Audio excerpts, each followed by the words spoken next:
এই শব্দের কারণে আপনার কথা আমরা বুঝতে পারছি না। আলম ভাই, আলম রাজমিস্ত্রি বগুড়া থেকে যুক্ত হয়েছেন। আপনার কাছে আমাদের প্রশ্ন করার সুযোগ হলো ডক্টর মোহাম্মদ ইউনূস সরকারের বর্তমান কার্যক্রম আজ 2-3 দিনের উপরে আপনার যদি কোনো প্রশ্ন থাকে আমাদের অতিথিকে করবেন। জি মাসুক ভাই, আসসালামু আলাইকুম। ওয়ালাইকুম সালাম।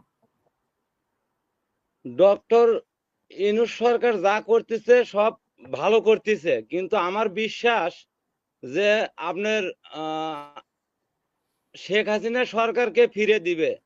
যে কোনো বিনিময়ে শেখ হাসিনা ভারত বাঁচতে শেখ হাসিনা সরকারকে ফিরে দিবে, কিন্তু ফিরে দেওয়ার পরে সরকারকে না, মানে শেখ হাসিনাকে ফেরত দিবে। শেখ হাসিনা এখন সরকারে নাই, শেখ হাসিনাকে ফেরত দিবে।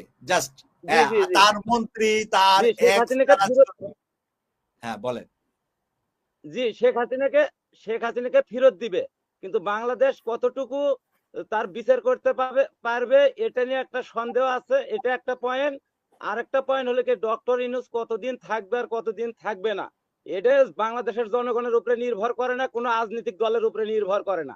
এটা নির্ভর করে শুধু এই 5ই আগস্টে যারা জীবন দিচ্ছে আর যারা আহত হচ্ছে, যারা নিহত হচ্ছে, এই কয়েকজনের ভোট দিয়ে সিলেকশন হবে ডক্টর ইউনূস কতদিন থাকবে। এইটুকুই আমার কথা। আসসালামু আলাইকুম। অনেক চমৎকার কথা বলেছে উনি, কিন্তু নামের সাথে উনি একজন রাজমিস্ত্রি সেটাও লাগায় টাইটেল, এবং নিজে প্রাউড ফিল করে এই কথাটা বলতে। তো অ্যাডভোকেট মিজানুল ইসলাম উনি যে সুন্দর গুছালু কথাটা বলেছে, আপনি যদি উনাকে সান্ত্বনামূলক কিছু বলেন। প্রথম কথা হচ্ছে যে জনগণের দাবি, জনগণের আবেগ, জনগণের আকাঙ্ক্ষা হচ্ছে যে মানুষটা ক্ষমতায় টিকে থাকার জন্য এদেশের 1000-এরও বেশি মানুষকে হত্যা করেছে, গুম খুন করেছে, শত শত মানুষকে আয়না ঘরে রেখে নির্যাতন করেছে, ক্রস ফায়ার দিয়েছে, সেই লোকটার বিচার হোক, সেই ব্যক্তির বিচার হোক, এটা জনগণের দাবি। এবং জনগণের দাবির প্রেক্ষিতেই সেই সরকার এই দেশ ছেড়ে পালিয়ে গেছে।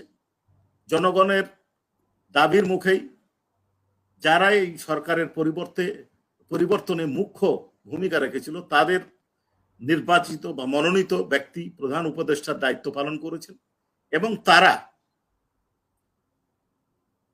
অর্থাৎ ডক্টর ইউনূস সরকার, ডক্টর মোহাম্মদ ইউনূস সাহেবের সরকার আমাদেরকে প্রসিকিউটর নিযুক্ত করেছেন শেখ হাসিনা সহ অন্যান্য মানবতা বিরোধী যারা অপরাধ করেছেন তাদের বিচার করার জন্য। অধিকাংশ মানুষের দাবি যেন আমরা আমাদের এই কাজে সফল হই। আমি বিশ্বাস করি আপনারা যদি আমাদের সমর্থন করেন, আপনারা যদি আমাদের সহযোগিতা করেন, আপনারা যদি আমাদের পেছনে থাকেন, আপনারা যদি অব্যাহতভাবে এই দাবি কার্যকরের পক্ষে জনমত গঠন করতে থাকেন, তাহলে তার বিচার করা সম্ভব। এটুকু বলতে পারি যে সরকার তাদের বিচার করার ব্যাপারে আমাদেরকে পূর্ণাঙ্গ সহযোগিতা করছে, এবং সরকারের এই বিচারের ব্যাপারে কোনো অনীহা নেই। সরকার বিচার হোক এটাই চাই। এবং আমি আগেও যেটা বলেছি, আমি বিশ্বাস করি একটা গণতান্ত্রিক সরকার হিসাবে ভারত শেখ হাসিনাকে আমাদের দেশে ফেরত দিবেন। এখন যদি না দেন সেটা হবে আন্তর্জাতিক আইনের লঙ্ঘন। এটা হলো একটা দিক।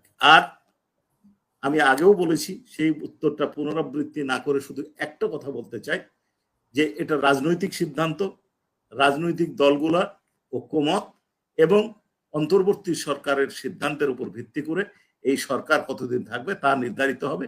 এই বিষয়ে আমি মতামত প্রকাশ করতে পারি না, করতে চাচ্ছি না। ধন্যবাদ।